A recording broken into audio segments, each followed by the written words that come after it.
my name for today.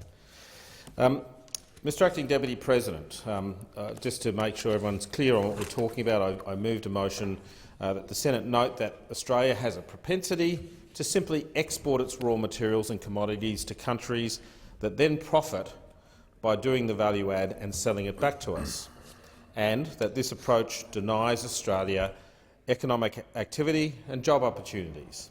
And the motion calls on the government to adjust policy and support settings to ensure we value add before exporting. So that's what we're here debating today. Now, I want to go back to the Governor-General's speech on the first day of this parliament, and I want to make it very clear. I'm not being disrespectful to the Governor-General. The Governor-General simply reads out the speech of the government, and that speech I found to be lacking in vision. It talked about sort of housekeeping stuff. It talked about education. It talked about the NDIS. It talked about health. It talked about mental health, aged care, training. All very important things, but nothing that sets a vision. You know, had Labor not lost the unlosable election, they would have had all of those things in the Governor-General's speech as well. I'm always careful about what I do. Having listened to the speech, I then went back to my office. I read it again. I even grabbed the speech and I shook it to try and get some vision to fall out of it, and then I squeezed it, and I still couldn't get any vision to drain from the paper. So what I was looking for was something that said, here's the current pie. How do we make that a bigger pie to share around? How do we make it a tastier pie? That's what I was looking for. Now, so today we've got sort of a government wandering around in the dark. Okay, and so what I'm trying to do here today is switch a light on for the government to provide some vision, and consistent with my collegial activities here in this chamber, I always give some advice to Senator Brockman in relation to his speeches through you, Chair. I'm turning on a light, and I'd like the government to see, and I'm going to be sitting here waiting to see what Senator Brockman says after me, whether or not he just switches the light back off. So we'll have to wait and see what he does. Value adding. Value adding is taking the raw materials through some level of processing to add value. And just to keep it simple for the moment, instead of just exporting our iron ore, we can turn it into steel. That's a really simple example. And as we do that, we create jobs, we create economic activity. And because we're not exporting the iron ore and having it brought back in a more valuable form as an import, it even helps to improve our balance of trade. So it's something we ought to be looking at. And I'm going to give some examples. Lithium. Australia has an abundance of lithium, and the world is hungry for lithium.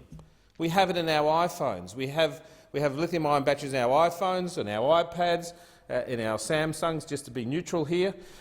We have it on wall banks. It's going into electric vehicles.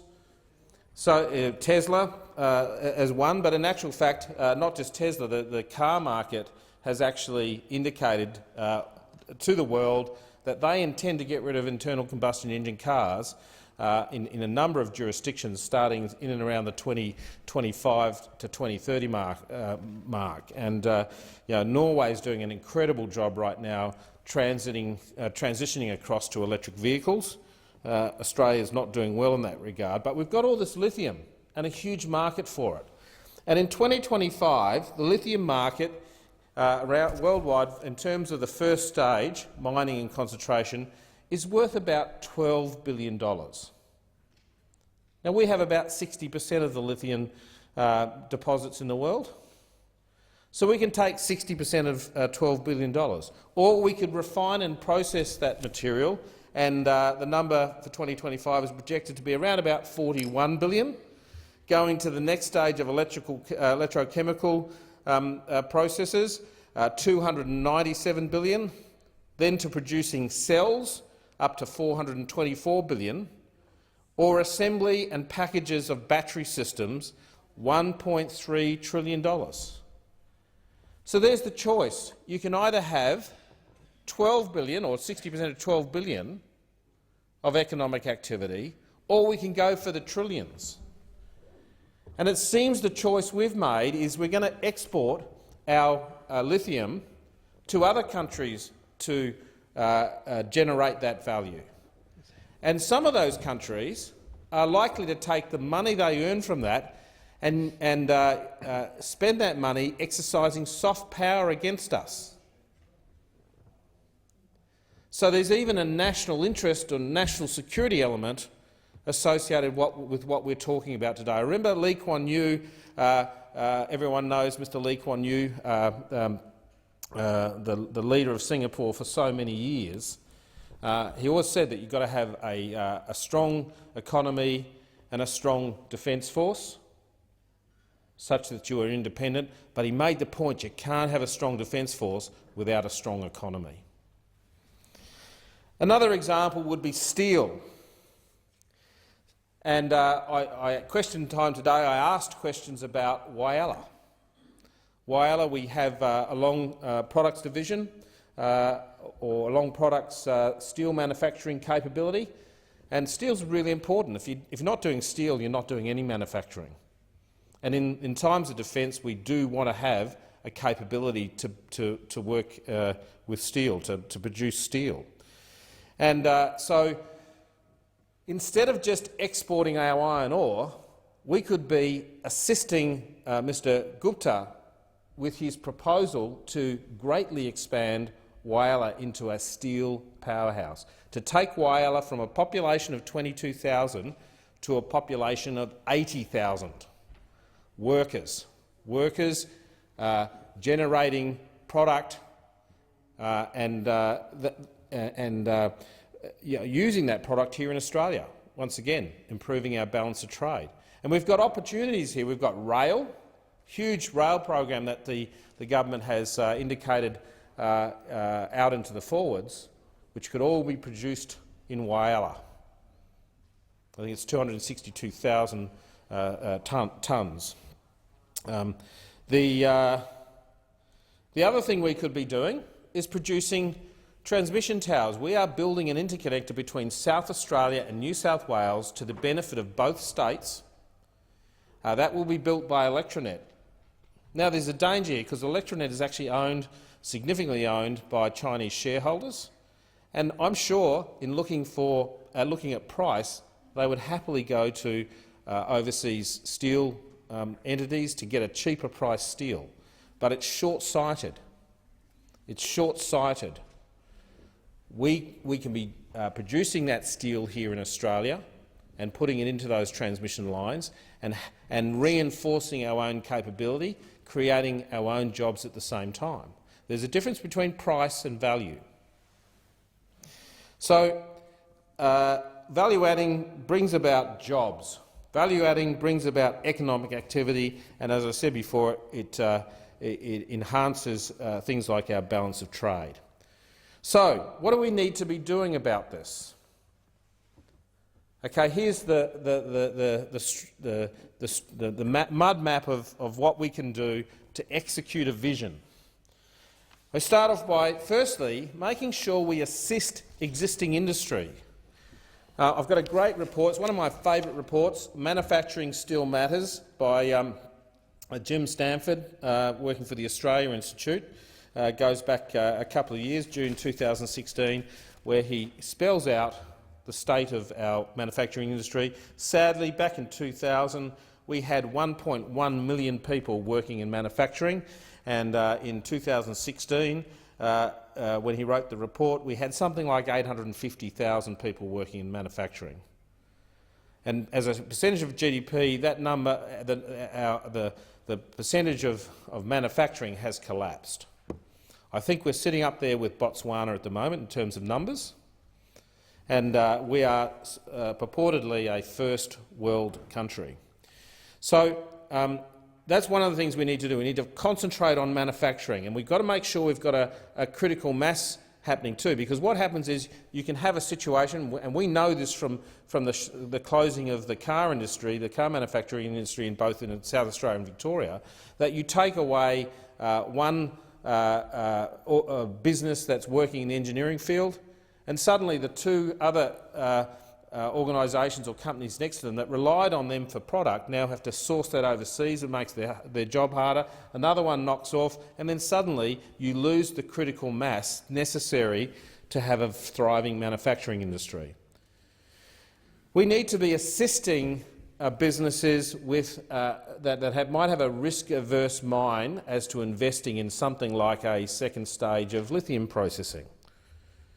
We need to make sure that our input costs are low. And this is where we've had a terrible failing in terms of energy costs in this country. That's really creaming manufacturing. It's fettering investment in these value-add enterprises. And we have to change something. We have to do something about this. Other things like transport costs, we have to be mindful of transport costs, because that, particularly when we're moving raw materials to a processing point, we have to be mindful of that. But maybe we don't have to move the stuff. Maybe if we had the right infrastructure supporting the value-add entities, making sure there were roads, there were facilities, there were hospitals, there were schools nearby, that can also be of great assistance. We need to make sure we've got the right R&D incentives, okay? And we haven't got that right here in Australia. We want to have companies being able to invest in new ideas and know that they are supported in doing so. And we also need to make sure we have the correct intellectual property framework. We also need to encourage clustering. If we look at wine in Australia, instead of going just working with grapes, we do a fantastic job with wine and an exceptional job in South Australia, I might add, with our wines. And we do that because particularly in terms of exports, because we have an entire market working to establish a fantastic brand in relation to our wines. And working together. Sure, they compete locally, and that's all good, but they are working together internationally to make sure that we can do the value add here in Australia and export a top-quality drop all around the world. We need to have DFAT responding to support measures in other countries that breach World Trade Organisations. So instead of turning a blind eye to what some of these other countries are doing that give advantage to their local industry, we need to be calling that out if it's against World Trade Organisation rules. And we certainly, in the case of particularly steel, but in other industries as well, we need to be thinking about making sure we have really solid anti-dumping laws. We basically need to have policies and structures in place that allow us to appreciate the value add and to get the benefit of the economic activity. We need to map out that vision. Now, unfortunately, the government's on a merry-go-round. They're going round and round and round. Now, sure, that's a ride, but it's not a journey. And we need to be on a journey. We need to be on a value-add journey. Mr Acting Deputy President, we need to stop just exporting rocks.